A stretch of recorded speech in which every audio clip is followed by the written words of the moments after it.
A group of 4 friends, Emily, the leader, Daniel, the skeptic, Claire, the empath, and Jake, the thrill seeker, hears about a forest shrouded in mystery and death.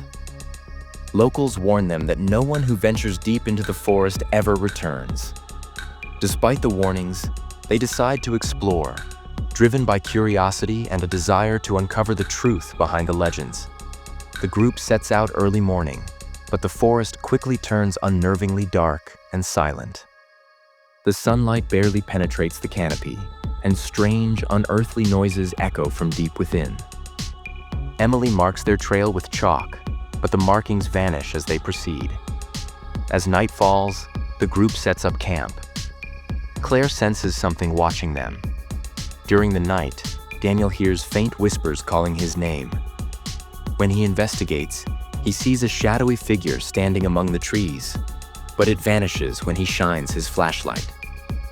The next day, the group discovers that their trail has disappeared, leaving them hopelessly lost. As they try to retrace their steps, they find strange carvings on the trees that weren't there before, symbols that Claire recognizes as ancient curses. They come across a massive dead tree with branches resembling skeletal hands. When Emily touches it, the tree emits an ear-piercing scream, and a black liquid oozes from its bark. Shadows begin to dart around them, and the air grows icy cold. A childlike figure appears in the distance, beckoning them deeper into the forest. Jake follows it despite the others' protests. When they catch up to him, he's standing before an ancient, vine-covered statue of a monstrous figure. The child vanishes, leaving Jake in a trance. The group stumbles upon a black, still lake that reflects no light. Claire peers into the water and sees terrifying images of the group's deaths.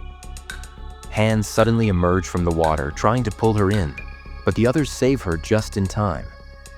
The group finds a clearing filled with bone totems and skulls hanging from trees. The air is filled with whispers in an unknown language. Suddenly, Emily sees her own face on one of the skulls, and the others hear their names whispered mockingly. As they journey deeper, the group begins to experience vivid hallucinations. Emily sees her dead brother accusing her of abandoning him. Jake sees himself being hunted, and Claire feels insects crawling under her skin. Daniel, however, starts to believe the forest is protecting them. The group discovers an ancient altar surrounded by skeletons arranged in ritualistic poses. The altar glows faintly as Emily steps closer. A deep, guttural voice echoes, demanding a sacrifice to leave the forest. As tensions rise, Daniel tries to offer Jake as a sacrifice, believing it's the only way to survive. A struggle ensues, and the forest itself reacts. Branches reach down to separate them, and ghostly figures circle closer.